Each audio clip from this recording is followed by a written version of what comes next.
어, 교회에 딱 예배당에 들어오니까 뭔가 이 크리스마스 분위기가 나지 않습니까? 지난주 목요일에 또 자매들이 모여가지고 또 데코를 해주었는데 너무 수고하셨다는 우리 감사의 박수 드릴까요? 감사합니다. 네. 그래서 지난주 목요일 날 잠깐 도와주러 왔다가 크리스마스니까 나도 오늘 빨갛게 넥타이를 매야 되겠다 해서 나름 신경 써서 올라왔습니다. 또 오늘 성찬 나눠주는 황선영 자매 올라오면서 눈물을 흘렸는데 저도 올라올 때마다 그런 심정으로 올라오고 있습니다. 특별히 신실하신 하나님을 따라서 신실하게 삶을 살아온 것 자체가 참 격려가 된다는 생각을 하게 된 것 같습니다.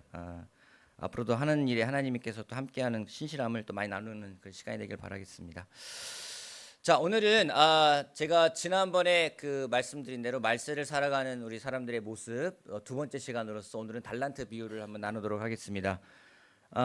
지난 시간에 그 열처녀의 비유에 대해서 이야기를 했습니다.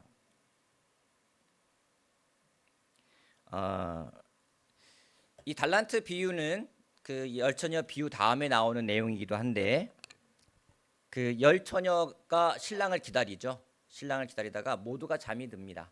신랑이 온다는 말에 미리 여분의 기름을 준비했던 5명의 처녀는 그 신랑의 그 결혼잔치 참석을 하고 5명은 참석을 못해서 그때 주신 메시지가 무엇인지 깨어있는 부분들, 깨어있다라는 말이 육체적으로 깨어있는 게 아니라 준비되어져 있는 모습이 깨어있는 모습이다라는 모습을 우리가 볼 수 있었습니다.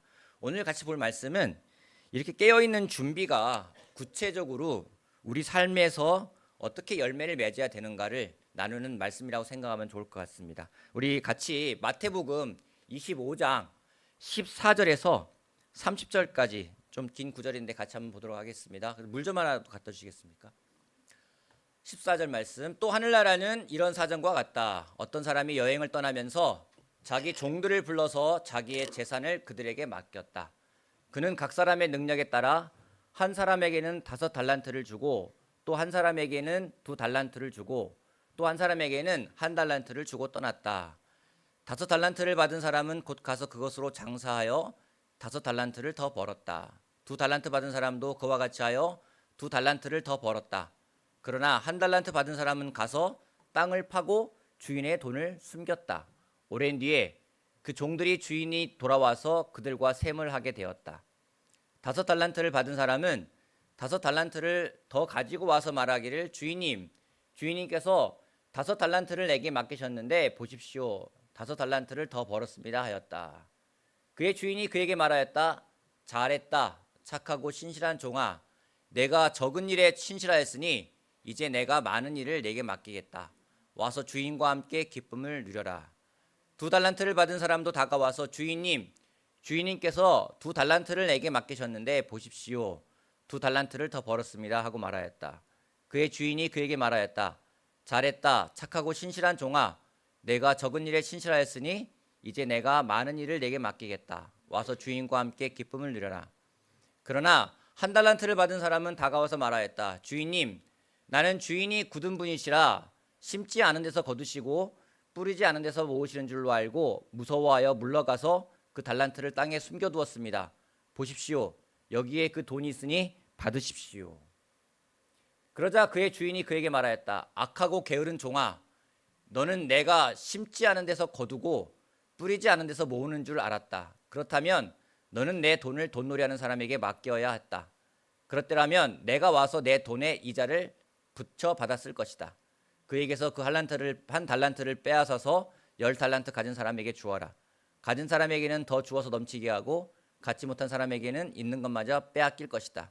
이 쓸모없는 종을 바깥 어두운 데로 내쫓아라. 거기서 슬피 울며 이를 가는 일이 있을 것이다.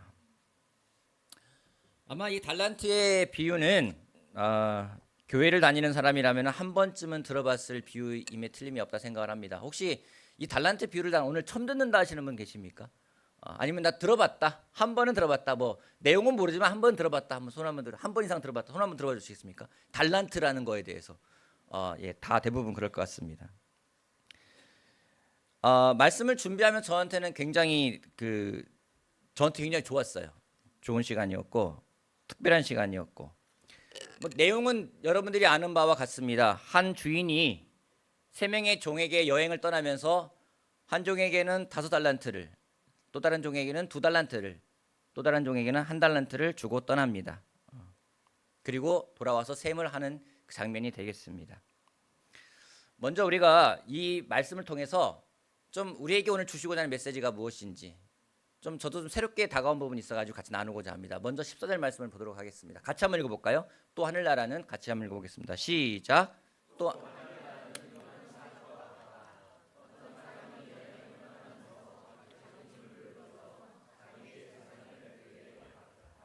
주인이 여행을 떠나면서 자기의 재산을 종들에게 맡겼다고 합니다. 우리가 여기서 알 수 있는 첫 번째 포인트는 무엇인지, 주인이 종들에게 맡긴 것은 종의 것이 아니라 주인의 것이라는 겁니다. 종이 주인의 것을 맡았을 뿐이지 그 소유권은 주인에게 있다는 것입니다. 여러분, 우리 인생도 저는 마찬가지라 생각을 합니다. 우리가 소유하고 있는 것들이 많이 있는데 그것의 소유권은 우리에게 있는 게 아니라 우리에게 주신 하나님에게 있다는 것을 우리가 기억하는 게 굉장히 중요하다고 생각을 합니다. 근데 우리는요, 그냥 내 손에 있으면 내 거라 생각할 때가 많이 있어요. 근데 한번 생각해 보십시오. 여러분이 갖고 있고 여러분이 누리고 있는 가운데 진짜 여러분의 것이 무엇이라고 생각을 하십니까? 마음대로 할 수 있는 게 무엇이 있습니까? 집이 여러분의 것입니까? 혹자는 그럽니다. 뭐 반은 은행 거고 반은 내 거다. 어떤 사람은 뭐 화장실과 안방만 내 거고 나머지는 은행 거다. 이런 사람도 있습니다. 근데 정말 그럴까요? 시간이 정말 내 걸까요? 건강은 내 거기 때문에 내 마음대로 할 수 있는 걸까요? 어떤 물질이 내가 소유하기 때문에 내 마음대로 할 수 있는 걸까요? 자녀가 내 것일까요? 배우자가 내 것일까요? 나에게 있는 재능이 나의 것인가? 정말 시간이 갈수록 점점 느끼는 것은 무엇인지, 내가 누리고 있는 모든 것이 하나님이 잠시 동안 우리에게 맡겨주신 것이라는 겁니다. 얼마 전에 한 형제의 차를 탔는데 차가 좋은 차였어요. 차를 타고 왔는데, 근데 신기한 게 뭐냐면 차가 안에 뭐 어떤 데코레이션이 하나도 없고, 심지어 어떤 뭐 연락처에 블루투스 연결을 안 해놓고 그냥 그대로 타는 거예요. 그래서 물어봤어요. 좋은 차인데 왜 이러냐 하니까, 이건 제 차가 아니라 회사 차기 때문에 언제 달라고 할지 모르기 때문에 그렇게 타는 거라고 이야기를 하고 있어요. 여러분, 내게 아니면 함부로 할 수 없잖아요. 저는 개인적으로 그 형제가 그 차를 오래 타길 바라고 더 좋은 차를 타길 바랍니다. 여러분, 내 거라 생각하는 순간 문제가 발생을 해요. 내 소유라 생각하는 순간 내 마음대로 하고자 하는 마음이 생기게 됩니다. 돈이 돼도요, 내 거라 생각하면 내 마음대로 할 때가 있어요. 건강도 내 거라 생각하면 내 마음대로 관리할 때가 있어요. 심지어 자녀나 배우자는 어떻습니까? 여러분의 자녀가 여러분 것이라 생각할 때는요, 그 다음부터는 꼭 문제가 발생하더라고요. 저도 마찬가지예요. 시작은 항상 그렇게 합니다. 하나님이 나에게 주셨지, 맡겨주신 거야, 돌려드려야지, 잘 관리해가지고 하나님께 돌려드려야 돼. 근데 어느 순간 내 거라 생각하는 순간 말을 안 들으면은 그 다음부터는 싸우게 됩니다. 모든 게 마찬가지인 것 같아요. 교회도 마찬가지입니다. 교회가 내 거라 생각하는 순간 그때부터 교회는 문제가 생기게 되는 것 같아요. 성경에 우리에게 있는 모든 것은 하나님이 우리에게 맡겨주실 뿐이지 소유권은 하나님에게 있다는 것을 분명하게 말하고 있습니다.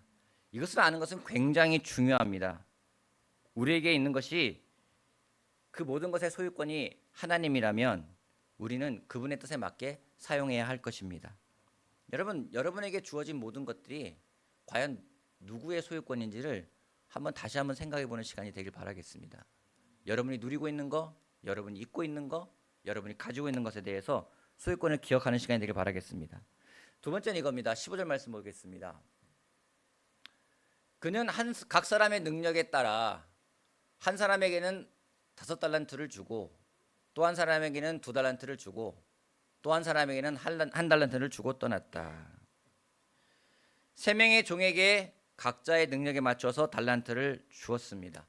여러분, 한 달란트의 가치가 얼마나 될 것 같습니까? 뭐 보면은 뭐 달란트라니까 어떤 그림 보면은 막 동전 이렇게 하나 주고 5개 주고 막 이러는 것 같아요. 제가 우리 중등부 아이들, 고등부 아이들하고 같이 이야기하면서 달란트에 대해서 올해 7월 달인가 8월 달인가 했었거든요. 그 한 달란트 가격, 그러니까 그냥 한 달란트라고 하면은 보통 그 당시에 노동자의 하루 품삯을 1데나리온이라고 했습니다. 하루 일하면은 1데나리온이라는 가치로 그 사람에게 주는 거예요. 근데 한 달란트는 어느 정도의 데나리온이냐면은 6천 데나리온. 그러면 한 16년치 연봉. 넓게 하면 한 20년치의 연봉. 그래서 한 달란트 맡긴 게 그냥 쪼잔하게 뭐 몇천만 원, 몇 억 맡긴 게 아니에요. 그럼 한 달란트의 가격이 지금은 더 올랐지만은 7월 25일 기준 시세로 했을 때 한 달란트는 가격이 약 34억. 적은 금액이 아닌 거예요, 여러분. 이 주인이 어떤 주인인지 알 수 있는 거죠. 그래서 성경에서 10,000달란트 빚진 사람이 한 데나리온 빚진 사람에게 가지고 돈을 갚아라 했을 때 그 비유가 어마어마한 겁니다. 이 달란트를 3명에게 나누어 주는데 뭐 셋 공평하게 나눠주지 않았어요. 주인이 능력에 따라서 한 사람에게는 치면 한 150억, 한 사람에게는 한 90억, 한 60억, 한 사람에게는 한 30억을 준 겁니다. 여러분, 요즘 이런 일이 벌어지면 어떤 상황일까요? 불공평하다, 차별하냐, 막 소송을 제기하고 똑같이 분배하라 할 것 같습니다. 근데 하나님은 능력에 따라서 달란트를 맡겨주십니다. 적게 받은 사람은 기분 나빠할 것 같죠? 여러분, 사실 이게 감사한 거예요.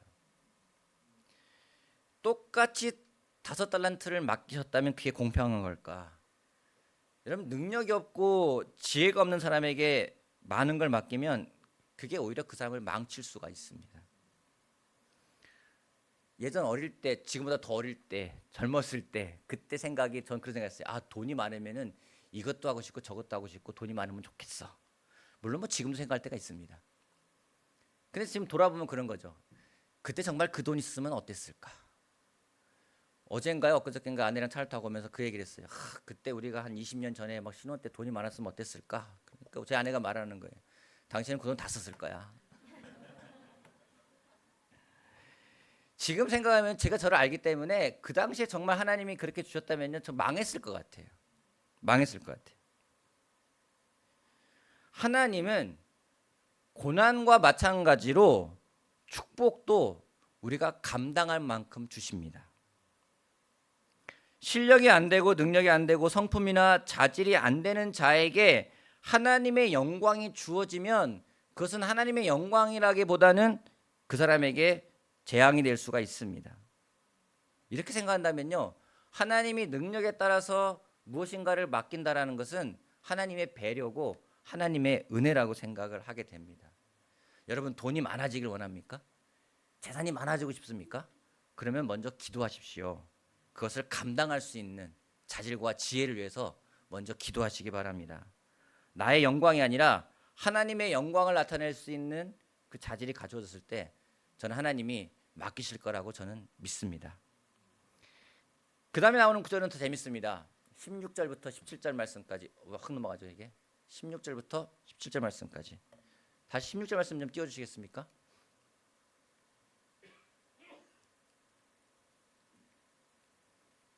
(16절) (17절) 파워포인트가 16절 17절. 예, 됐습니다. 예, 됐습니다. 16절 17절. 자, 5달란트를 받은 사람은 곧 가서 그것으로 장사하여 5달란트를 더 벌었다. 2달란트 받은 사람도 그와 같이 하여 2달란트를 벌었다. 여기서 여러분에게 제가 질문과 문제를 내겠습니다. 자, 5달란트를 받은 사람이 곧 가서 그것으로 장사하여 5달란트를 더 벌었다. 2달란트를 받은 사람도 그와 같이 하여 2달란트를 벌었다. 여기서 여러분, 좀 이해가 안 되는 게 있지 않습니까? 읽으면서 이해가 안 되는데? 저는 보면서 이해가 안 된다. 그게 생겼어요. 보면서. 자, 16절에서 여러분 16절 문장 가운데 이해 안 되는 것 있으면 하나만 얘기해 주십시오. 우리 이중 형제 말하지 말고 이래 들었으니까. 자, 5달란트를 받은 사람은 곧 가서 그것으로 장사하여 5달란트를 더 벌었다. 이해가 안 되는 거. 자, 성경을 보면서 이해가 안 돼. 저는 보면서 이 문장에서 이해가 안 되는 게 참 있었어요. 뭘 것 같습니까? 몇몇 사람들 자신 있게 얘기해 보세요. 맞아요. 저는 이게 이해가 안 됐어요. 5달란트를 받은 사람은 곧 가서 그것으로 장사하여 5달란트를 더 벌었다. 2달란트 받은 사람도 그와 같이 하여. 이게 이해가 안 됐어요. 왜 이해가 안 되지 아십니까? 이 생각해 보세요. 이 두 명의 종은 달란트를 받자마자 가서 장사를 해요. 근데 이들은 왜 5달란트를 받자마자 곧 가서 장사를 해야겠다는 생각을 했을까요? 이들이 망설이질 않아요. 달란트를 받았는데 이거 갖고 뭐 하지? 장사를 해볼까? 투자를 해볼까? 여러분에게 만약에 뭐 10억이 있다, 20억이, 30억이 있다, 여러분 돈이 생겼어요. 뭐 하겠습니까? 고민하겠죠. 이거 갖고 뭐 하지? 그러면서 돈 달라고 막 고민해, 막 기도해요. 할 것도 없으면서. 이 두 명의 종이요, 받자마자 곧 가서 장사를 했대요. 왜 이렇게 할 수 있었을까? 왜? 예? 미리 생각해 놓은 게 있어서. 자기 돈이 아니니까 뭐 피해볼 거 없으니까 그래 막 뭐 믿자야 봐. 내 돈 아니야. 제가 생각은 이겁니다. 이 두 명의 종은 주인의 그 목적을 명확하게 알고 있었다. 주인이 달란트를 주신 그 이유를 정확하게 잘 알고 있었다. 주인의 마음을 잘 헤아리고 있었던 겁니다. 그러기에 기회가 되었을 때 그 준비된 마음, 주인이 나한테 바라는 건 이거야. 그 마음이 준비되어 있기 때문에 그걸 실행할 수 있는 그 기회가 왔을 때 그들은 망설이거나 주저함이 없었다라는 겁니다. 이들의 그 태도를 주인은 뭐라고 부르는지 착하고 충성되었다 이야기를 합니다. 주인과 올바른 관계를 맺어가고 있었던 걸 알 수가 있는 거죠. 주인과 올바른 관계를 맺어가고 있기에 주인의 뜻을 제대로 헤아리고 있었던 것입니다. 반면에 이런 말씀이 나옵니다. 그러나 1달란트를 받은 사람은 다가와서 말하였다. 주인님, 나는 주인이 굳은 분이시라서 심지 않은 데서 거두시고 뿌리지 않은 데서 모으시는 줄로 알고 무서워하여 물러가서 그 달란트를 땅에 숨겨두었습니다. 보십시오. 여기에 그 돈이 있으니 받으십시오. 그러자 그의 주인이 그에게 말하였다. 악하고 게으른 종아. 여러분, 악하고 게으르대요. 뭐 게으른 건 이해가 돼요. 그냥 악하대요. 왜요? 이 종이 주인에게 손해 끼쳤습니까? 끼친 게 하나도 없어요. 그죠? 땅에 달란트를 묻은 게 어리석은 행동입니까? 그 당시에는요, 가장 안전한 방법인 거예요. 어디 맡길 데가 없으니까 땅에다가 재물을 숨겨 놓습니다. 자기만 아는 재물을.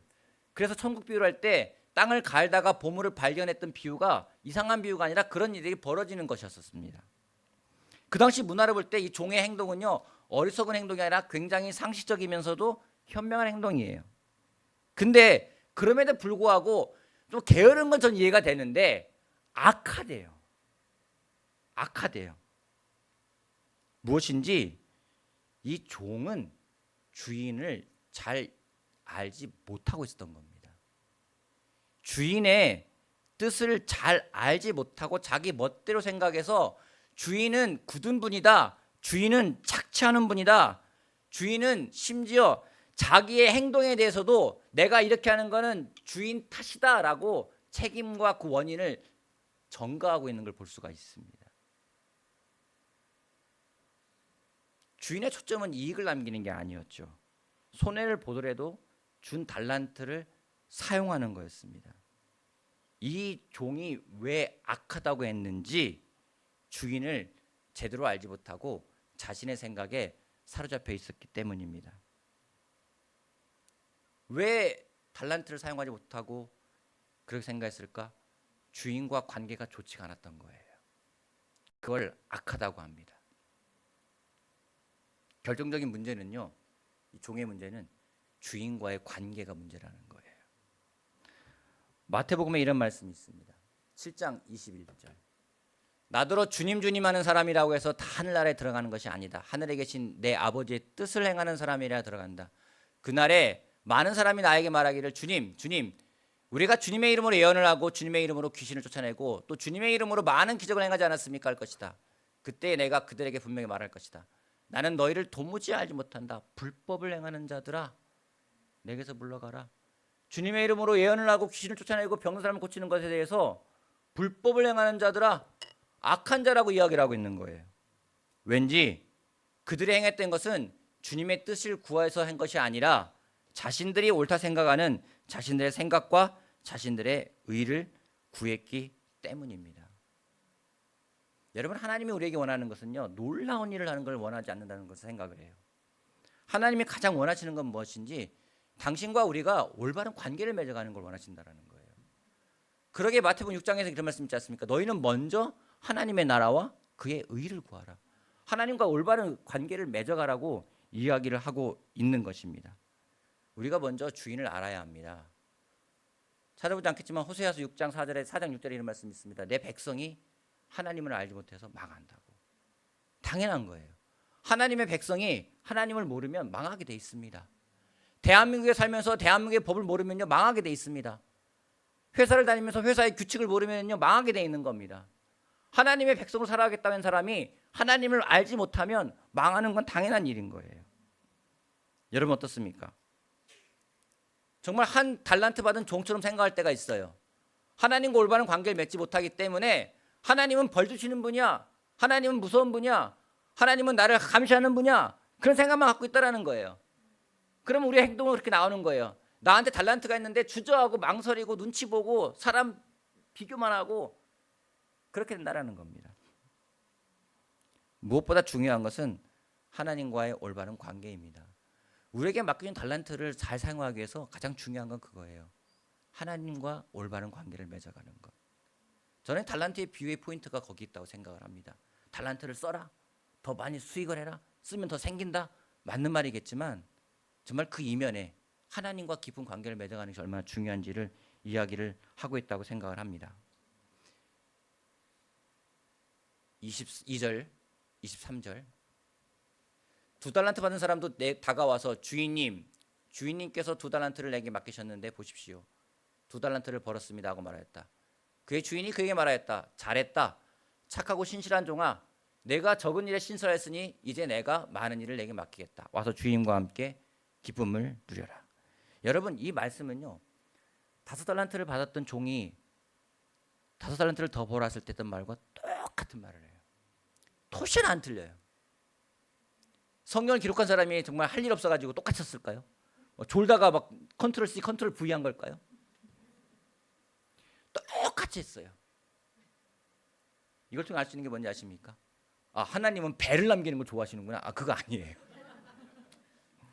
하나님에게 있어서는요 어떤 그 평가가 결과의 크기나 숫자가 아니라는 겁니다. 맡겨진 일에 얼마나 충실했는지가 하나님의 평가의 기준이라는 겁니다. 그러기에 우리가 해야 되는 건 뭐냐면요 비교할 필요가 없는 거예요. 근데 우리는 비교해요. 쟤는 저만큼 했네, 난 이만큼 했네. 여기에서부터 잘못된 부분이 생긴다라는 겁니다. 여러분, 우리에게 하나님 맡겨주신 달란트가 있습니다.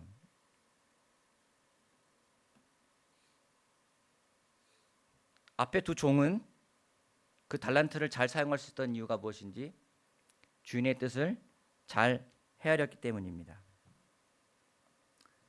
제가 말씀을 준비하면서 생겼던 확신이 이런 겁니다. 특별하고 기발한 것보다 더 중요한 것이 하나님의 뜻을 헤아리는 것이구나. 특별한 재능, 물론 하나님이 주신 특별한 재능을 멋지게 사용하는 정말 중요합니다. 근데 하지만 하나님이 진짜 원하시는 것은 그 특별함은 남과 다른 기발함이 아니라 하나님의 뜻을 알고 그 방향으로 성실하게 나아가는 관계적인 충실이라는 것입니다. 여러분, 너무 기발한 생각하지 마세요. 애들이 꼭 언제 말씀 부리는지 아십니까? 아빠 엄마 뜻과 상관없이 본인이 기발하게 생각하는 거. 이거는 아주 특별해. 이건 아무도 몰라. 마찬가지예요. 하나님과 상관없이 막 내 머릿속에서 기발한 거 나오잖아요. 그게 꼭 문제를 만들어요. 하지 말라는 거에 대해서도 아니야, 이거는 너무 특별한 거야. 너무 좋은 아이디어 같지 않니? 여러분, 좋습니다. 그 전에 먼저 하나님과 뜻을 잘 맞춰보세요. 성실함이 전제되지 않은 기발함은 주인의 뜻을 망각한 내 것, 욕심이 될 수 있다는 겁니다. 저는 오늘 달란트를 비유해서 하나님 우리에게 주신 메시지가 명확하다 생각을 합니다. 우리에게 주신 것을 사용하기 위해서는요, 하나님과 올바른 관계가 먼저입니다. 내 생각이 아니라 하나님의 생각과 뜻을 발견해 나가는 친밀한 관계를 맺어가기를 바랍니다. 때론 그럽니다. 나한테 무슨 재능인지 뭔지 모르겠어요. 뭘 해야 될지 모르겠어요. 그 사람에게는요, 평생 뭘 줘도 못해요. 정말 그게 궁금하다면 내가 뭘 해야 되지? 나한테 어떤 재능이 있는 거지? 나는 뭘 할지 모르겠어라는 생각이 든다면 제일 먼저 해야 되는 건 뭐냐면요, 하나님과 다시 한번 관계를 점검하는 겁니다. 하나님의 뜻이 무엇인지를 다시 한번 알아가 보기를 바라겠습니다. 정리하겠습니다. 하나님을 오해하면 달란트를 묻고 하나님을 알면 달란트를 사용하게 됩니다. 달란트는 실력의 문제가 아니에요. 관계의 문제입니다. 주인의 마음을 알았던 종은 곧 가서 바로 사용했습니다. 주인을 오해한 종은 주었음에도 불구하고 오랫동안 묵혀두었습니다. 달란트가 무엇인지 알고 싶고 바르게 사용하고 싶다면 하나님과 올바른 관계를 맺어가십시오. 무엇보다 하나님과의 관계가 먼저입니다. 그걸 통해서 여러 명이 주신 달란트가 정말 하나님의 영광을 드러낼 수 있는, 또 많은 사람에게 선한 영향을 끼칠 수 있는 그런 달란트가 되기를 바라겠습니다. 기도하고 마치겠습니다.